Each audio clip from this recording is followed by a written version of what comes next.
Welcome, welcome, welcome. We are outside today. Let me make sure we're good to go. It's a little different. I'm usually not outside, but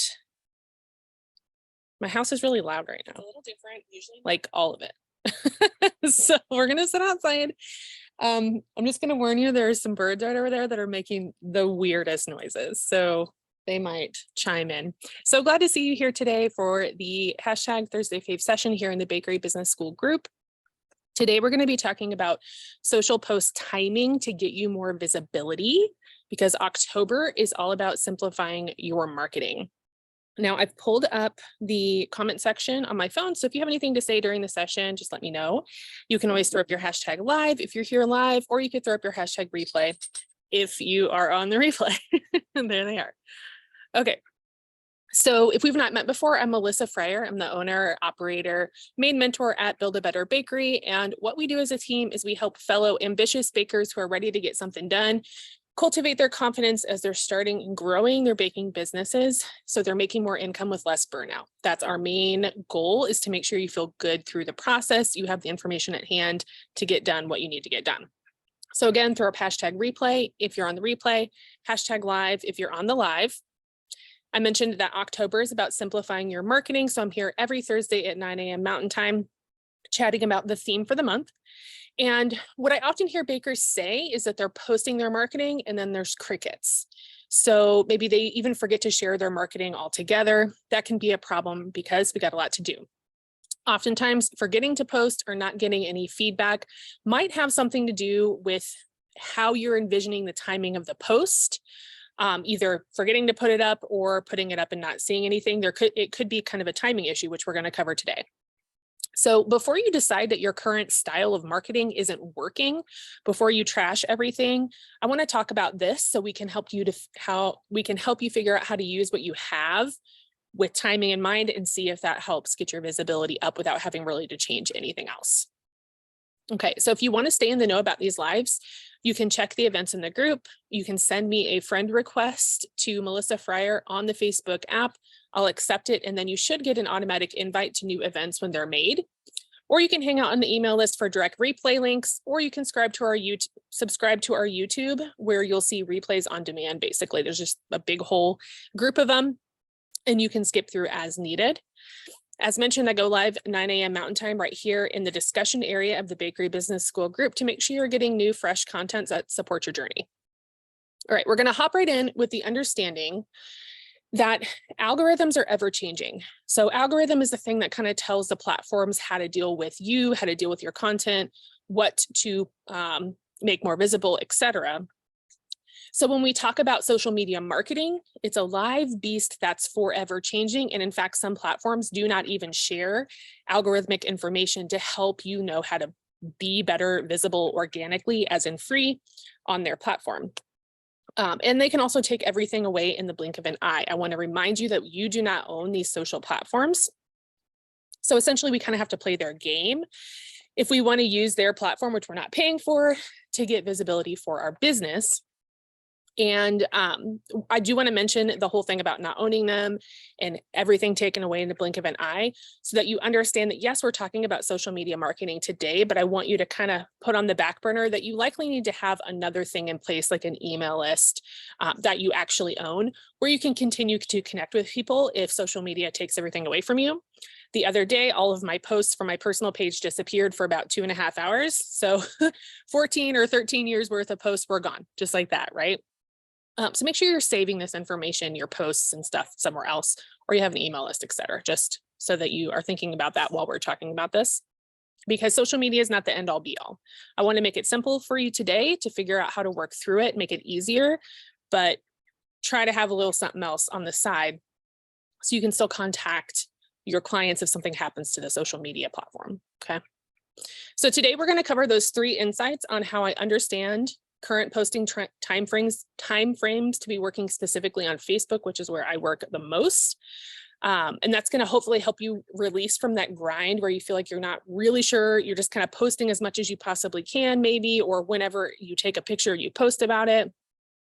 We're going to change that up so you can create a personally achievable plan that has more direction to it and will raise the visibility of the content that you do want to share. And in turn, will simplify what you're doing because you have more of a plan in place, right? Okay. Hey, Tamara. Hey, Courtney. Hey, Demetra. Good to see you. If you have questions about this stuff, let me know. Like always, if you have anything to say about social media itself or similar, let me know, because like I said, it's an ever-changing beast. So if you want to put something in, if you want to add a little tidbit, please do. Okay. All right, let's hop in with number one, the first insight. Being active when they are active.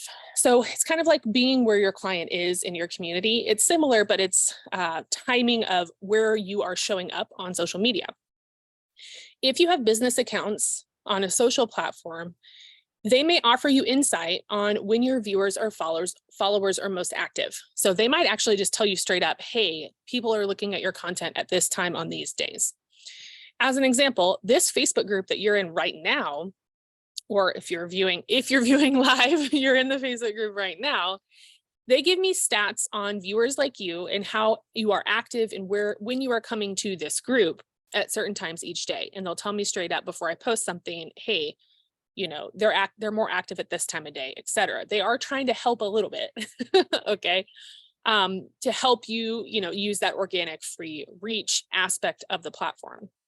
And that's usually going to range between 9 a.m. and 6 p.m. That's kind of unless you live in an area where it's like a really early rising area or really late night area, you might see more change in that, but it's usually 9 a.m. to 6 p.m., et cetera. And what that's doing is it's helping you plan the content, or it's helping me plan the content here in the group when they give me that information, right? So I'm using it to make sure when I'm posting in here, groups are different than other aspects. There's a little bit more to that, but it still helps me know when to post. Okay, so if you'd like more visibility, you're going to post new content when viewers are ready to view it on the platform. When they're already there, you can't really draw them to it. They have to come to that platform unless they're getting like email notifications or whatever. They're going to have to come to see what's going on. So just do it when they're already there. Because when you post on most of these platforms, keep in mind the amount of time that the post will be shown to your audience in an organic format, which is free. You're not paying for ads. I mean, you can pay for ads, but I'm talking about organic. Something like a news feed, pop-up, or a For You page, etc. That time is pretty short, like less than 2 hours normally. So if people become active around, let's say 6 p.m. in your area, consider posting your content for the day around 5:30 or 6:30, just kind of, or 6, like right around that time when they're already going to be there. And you can get in on those organic channels for the next 90 minutes, 2 hours, etc., whatever the time frame is. If you'd like to pay for ads, which is sponsored posts, posts that come onto your feed at times in which you choose them to because you're paying Facebook to do it, those are completely different and not the topic of this session. So again, we're speaking about organic posting visibility. Now, if you're the type of person that likes to share right away, like, oh, I took this photo, I'm so excited, and you're not really planning the content, you're not really planning what you're saying, you're just like, hey guys, look at this. You're looking for that feedback or for that that feel good of like, oh, that looks beautiful, whatever it is. Keep in mind that if you want to post something at, let's say, like 2 p.m. when you get done with it, you're going to get much less eyeballs organically because a lot of people aren't normally online around 2 to 3. People are busy picking up kids, getting off work, doing errands, etc. So in most places, that's not like a great time to post. And a lot of people aren't even on their phones at that time. So to get the bang for the time spent multiplied, it's the same content, but to get a bit better bang, waiting just a few hours until more people are online is a good way to do that. So I like to set little alarms around like 8, 11:30, 7:30 p.m. to hit my local crowd. I have a kind of more of a late night crowd in the groups in which I'm posting here locally. So you can just set little tiny alarms. Hey, just a reminder. Hey, you can post. Hey, you can post. So if you kind of keep that on the back burner until it's time, post it up, more people will see it. So just kind of like knowing, ooh, I've got content to share. I'm going to share that tonight. Not, hey, I'm going to share that right now because I have to, plan that out.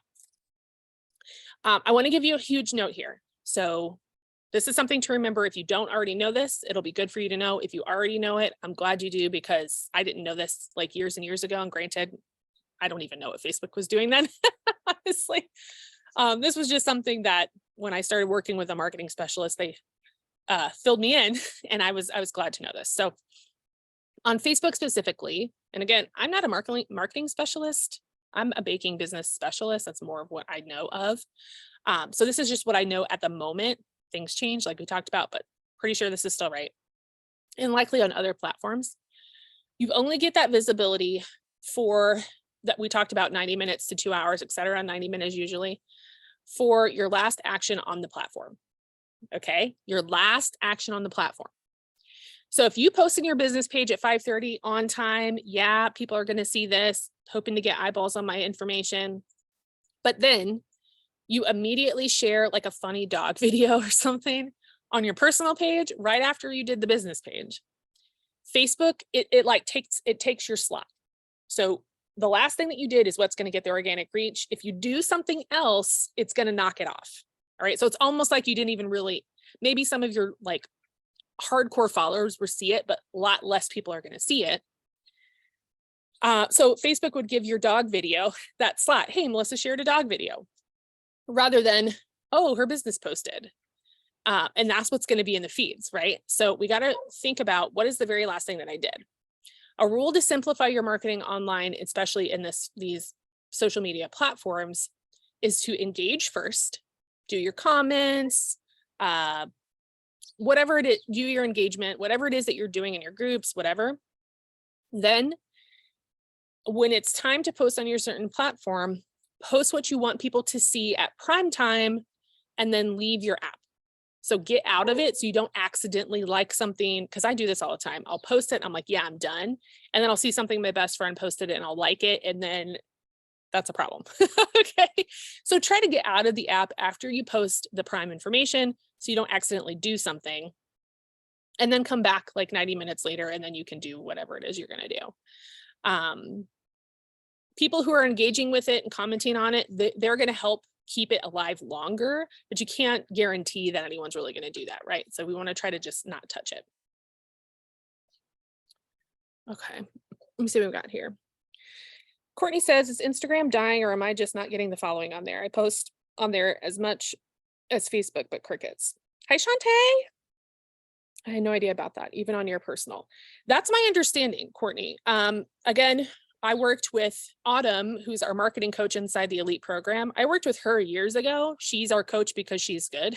And I hired her to like help everyone else too. That was part of her training. And then granted, that was years ago. So she has not said that anything has changed, and she stays up to date on this kind of stuff. So I'm pretty sure it's still similar to that. I will say though, Instagram, I believe, is one of the platforms that doesn't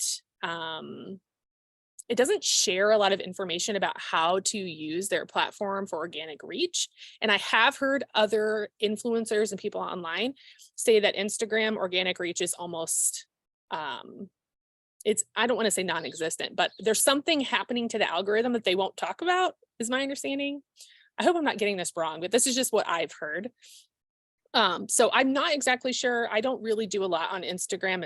I don't like the platform. I think I'm just old. So I use Facebook, and I don't even like being on there, honestly, but I know it's important for us to know something about these platforms so we can still take part. So I don't have a great answer, but let me tag Autumn later in your question, and I'll see what she has to say about that. Okay. All right. Let's move on to number 2. So the first insight was be active when they're active. Okay. Yeah. Do what they're doing. Okay. Got it. But the second insight is, what about you? You are also a person, and your likes and needs and desires are also important, because you can't do what everyone else is doing all the time. It's not going to work for you. So one of the biggest lessons that I learned as a new business owner when it came to social media was I had a lot to do. Like, hey, social media is complicated. It's changing all the time. I'm supposed to be a photographer, a marketer. There's all these jobs that I just wanted to bake, like that's what I wanted to do. But there's all this stuff that isn't really my passion, and it's not a current skill set, and it's really kind of painful to have to learn all of it at once. So learning the lesson that if you're feeling overwhelmed, know that that what you can do consistently is more important than doing it all, right? So that's the only thing that's going to matter when the chips are down. What can you do consistently, not every single thing? So yeah, maybe your audience is active at 8 and 11 and 7, but you're super tired at 8 a.m. You're not a morning person, and you have lunch meetings almost every day. So trying to post something at 11 would be in the middle of the meeting and it would be distracting, and you don't want to do that. So honestly, 7 p.m., the late night one or the evening one is the only one you can reliably post at. That's fine. No one's going to fault you for that. Okay. Grab the one that works best, do that, and don't worry about the rest of it. Finding a little way to be consistent from the data that you have, knowing which times are popular, pick one and stick with that one. And it still might even be hard. I know that, but just try to pick the one that you're like, hey, I can probably consistently do that at least once a day, right? Maybe 3 times a week or whatever, but trying to get on there once a day just to get into the rhythm of it's going to help.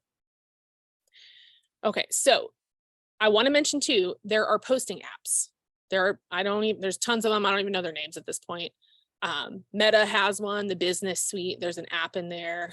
Groups now have, I think it's called Admin Assist, which I use in this group. It's pretty good because I'm busy. I got a lot to do.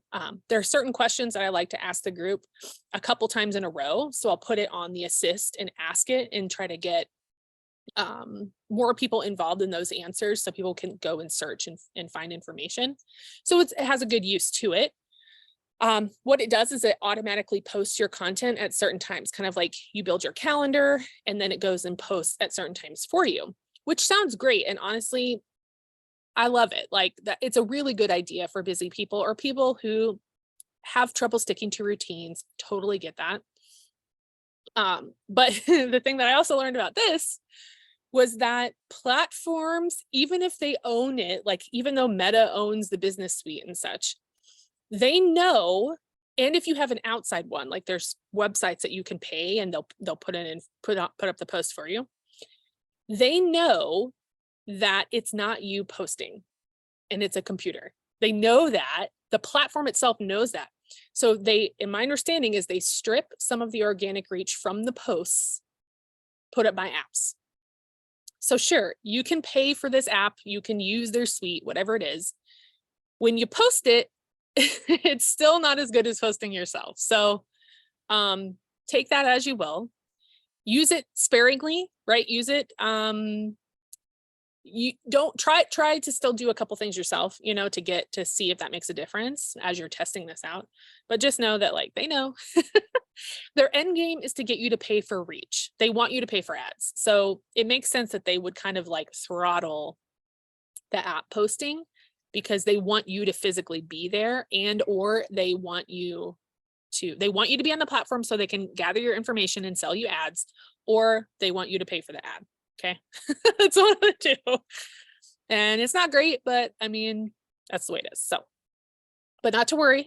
All right. So as long as the post is engaging, those who comment or like or share or interact with that post, even if you use the apps, will boost its reach more and give it more lifelong. So every time someone interacts with it, you get a longer time on the news feed, a longer time on the pages that are organic. So each interaction is important. People liking your stuff is good. People commenting on your stuff is great. People sharing your stuff is even better. All of that is important. All right. So if you plan to post with that app, make each one engaging. Make sure that it's not a post that nobody would comment on, would not have a reason to comment on. Nobody would share it, right? That's not the post that I would use those apps for. I would make sure it's engaging. And also engaging based on the time in which you're posting it, which is what we're going to talk about in number 3. Yeah, Courtney, I don't think it's just you, honestly. Things are getting weird right now. I'm sure you can tell, like, the vibe around social media in general is getting kind of weird. And I'm not sure what the next stage for this is. I want y'all to be able to use it. But again, email list, somewhere else where you can collect people's information, because I don't trust these platforms right now. I think they might just be like, oh, we're shutting down, you know? So that's why I mentioned that earlier on, but yeah, I agree, not just you. Shantae says, I totally resonate with getting excited about a post and wanting to immediately post it. Me too, dude, all the time.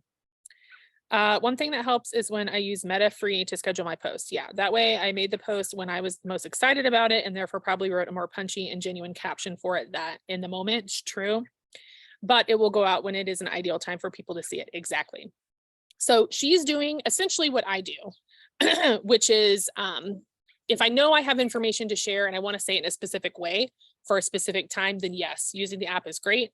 Making sure it's engaging is great. Hi, Tiana. Good to see you. All right, so number 3, but how do you make them engaging? So yeah, okay, Melissa, I'll put it up there, like, let's do it. But how do I get people to care enough to like make an action on the post? So there's a lot to this, of course. Autumn covers a lot of this in the Elite program. There's some basic psychology to this, and everyone's going to approach this a little bit differently. So for you, your engagement post might be a certain brand. It might be a certain style. For other people, it might be something else. You might use comedy, right? Some people don't like that. They want to use like community building. There's different ways to go about it. That's not the point of this session though, because I want to talk about the timing factor around engagement. So we already know, hey, when are they already on the platform? Okay, got that information. When can I be there? Okay, put those two things together. Then lastly, think about what you're posting, when you're posting it, and how people are feeling at that time. That's very important. So as an example, if I saw an intricate ordering informational post about some upcoming pre-sale for my local baker, and they posted it at 9 p.m. because they were excited about it. But I'm trying to get my kid to bed. I'm trying to clean up the kitchen, trying to get my dogs outside to go potty, all this stuff. I'm likely not going to take the information in. So I'm not going to engage with it. I'm not going to read it. It's too much. And at the end of the night, it's not necessarily where my brain is at, right? People are like winding down. They're not necessarily wanting to like plan their whole lives out. But instead of that, maybe you posted like a funny meme or something short to give my opinion on, right? To get me engaged. So like, hey, chocolate chip cookie or peanut butter cookie, right? I might be able to weigh in with the few seconds that I have with something like that. And note that when people engage on your content, they're going to see your content more easily later. So you could plan to give that informational post tomorrow morning, get them to say something or engage on a simple post the night before. You know, you can plan out. It's not really a campaign because a campaign is a lot longer and there's a lot more intricacies to it. But think about the long game. When do you want their eyeballs? How can you prep to get more of their eyeballs organically? Get them engaged, get them to do something with some post that's not really about what you really want to talk about. Post what you really want to talk about in the morning when people's minds are more ready to take that in. So just thinking about what you're trying to say, but based on how much brain power your current audience is going to have to take that in. Now, I often find the following most impactful. This is just me, but obviously you could have something else going on. AM posts in the morning. This is like before 10 a.m. Okay. Information, calendar updates, news about the business, multi-step, this is what we're going to do, etc. Okay. Info flowing into a fresh mind. This is good. You could also use the AM or the PM for a teaser. Okay. Because people are excited in the AM, they have a fresh brain. In the PM, there's something else going on, but they can still log a teaser. So AM or PM. Okay. Number 2, lunchtime-ish. These are, you'll get people who are highly engaged because they're taking like a break from work. They're running some kind of errand and they're waiting in line or something like that. So you could get a highly engaged person. It's usually less people in the midday, but they still exist. This could be like a quick but effective move. Okay, so something that's like a one-two click situation, something to make them feel like they're getting something done. All right. And then number 3 is the evening. So this is like last look time, last look pre-sale, close of sales. So they have fear of missing out vibe. You don't have to push that on them, but at nighttime, people know the day is ending. So if you say this is ending, they can understand that because their night is ending. So if you say in the morning, this is the last day of the pre-sale, people think they have all day to do it and they'll forget. So if you tell them at night, they're gonna be like, ooh, it's almost like I'm about to go to bed, I should do it now, right?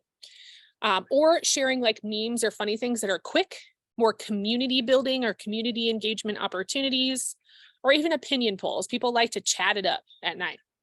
They're there to actually socialize. So think about their mentality. It's hard to take in a lot of information at the end of the day. So something fun, something short. Okay. So it's kind of like hang out with me or sale vibes, like into sale vibes. Now, having kind of like a genre or a direction for posts made at certain times of the day may help you simplify the process in your mind because it now becomes a formula or a recipe for how you would approach a post at certain times that you want to be there when they're there. Okay, what kind of post is going to get into their ears? Which one is going to make sense to them? And it will feel less of like, this is all I have to share, feeling I'm just going to throw it out there, because you're actually formulating it in a way that can be that you can do over and over. So you don't have to change it up all the time. All right. So I want to mention real quick, make sure to take photos and videos often, even if they're not the best photos, even if there's like just different angles, go ahead and do that. So you have something visually to share. That's going to be the basis of your posting. Try not to do just type. Sometimes you're going to have to with polls and things like that. But having a picture is going to help people stop scrolling and take a moment to look at the image, and then they'll read the copy. Okay. So having something visually, and you can turn one image into a format to fit all the times. I'm going to show you how to do that real quick before we end this session. If you have any other questions, make sure you're posting them in the comments so we can chat before I head out for the day. All right. So the example I want to share is taking a photo of a fresh baked cookie. Just cookie, right? Ooh, cookie. In the morning, I could post the photo of the fresh baked cookie with an info post. This is people are ready to hear it, right? I'm going to tell them all about my ingredients. I'm going to fill in my client on why the ingredients make all the difference in my bakes. All right. Same photo. Now, I'm not saying I'm going to share it 3 times with different content. I'm just saying if I wanted to share at a certain time frame, how would I change the copy to match the time frame using the same image? All right. To lunchtime.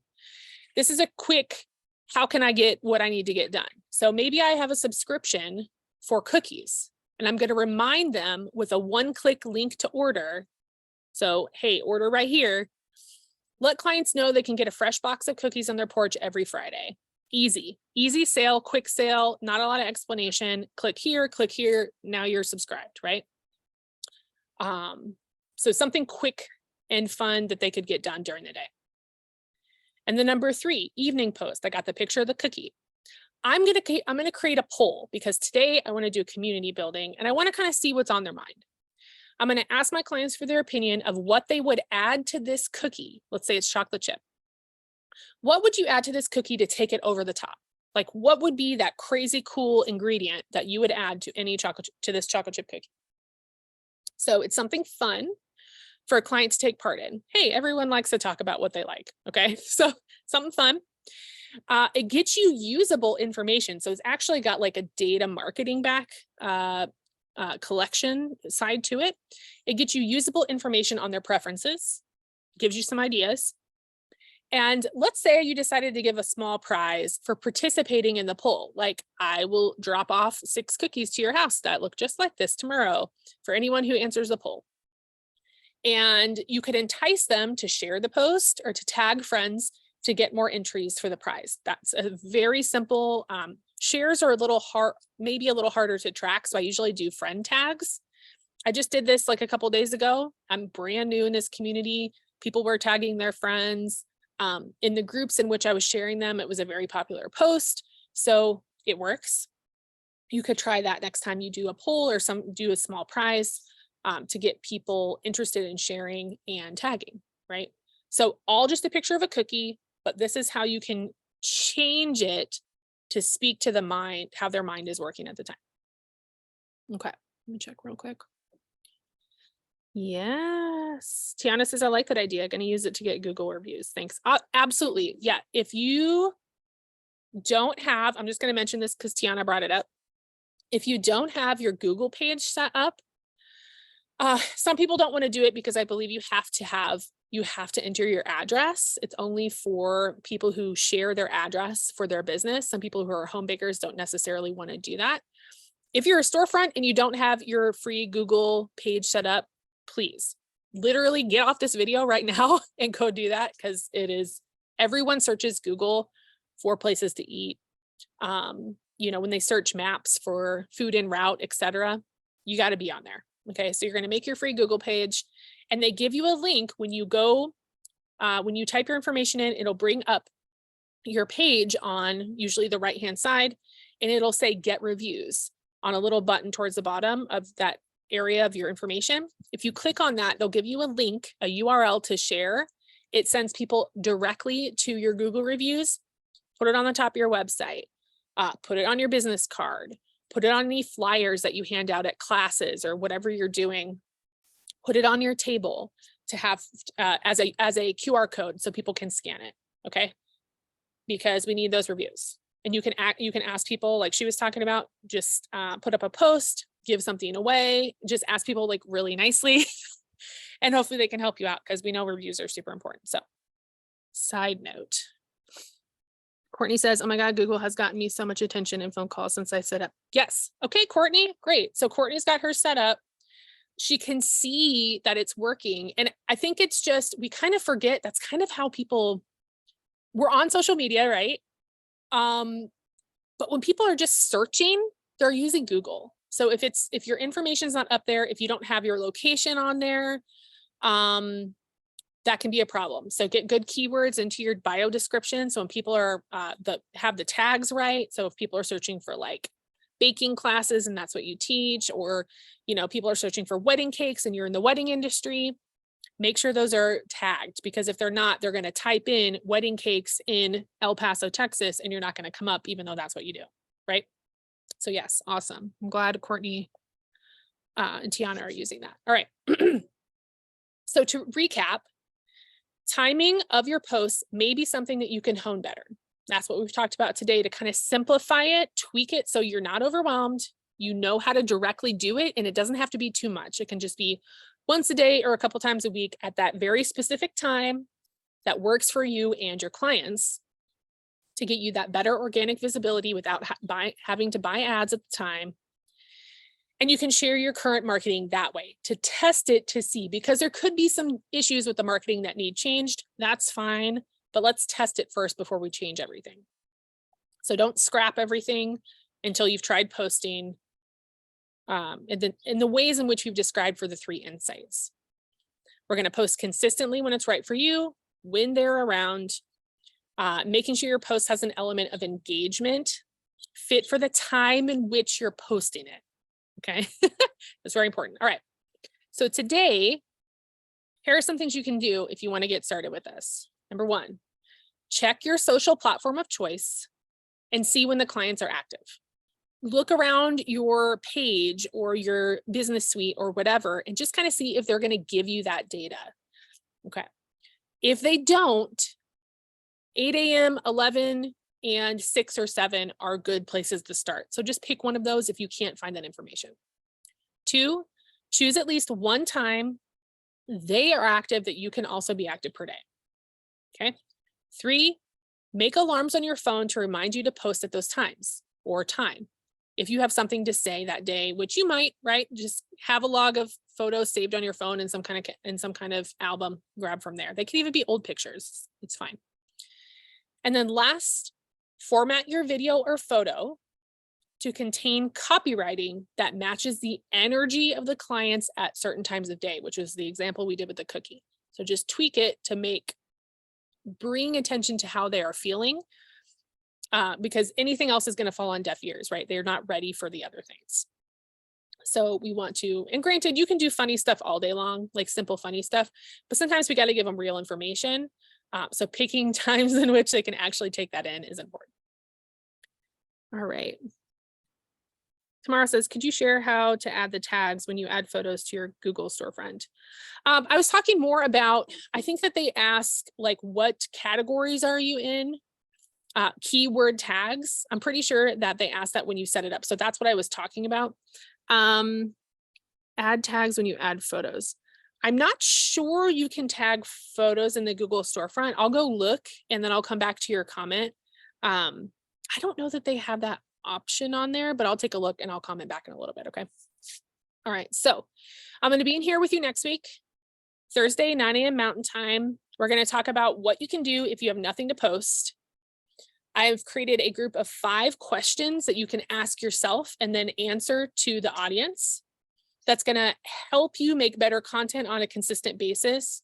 Again, just another place to kind of pull some information from, so you're not feeling like you're reinventing the wheel all the time. You can think about the question, get your answer in there, and it's the same 5. So you can change your answers. Obviously, they're more vague and open-ended, but you can write them down and have them on like a Post-it note or something like that. And then when you sit down to do something or save it on your phone, you'll just pick one, answer it. There's your content. All right. So we're going to talk about that next week. We have the cottage to commercial course launching soon. It's taking forever for me to edit this stuff and get it uploaded. Because I have to do it when my kid's not around and I homeschool and she's always around. So I'm going to figure it out, but I'm going to get it done. And if you're on the wait list, cool. I'll be emailing you about that soon.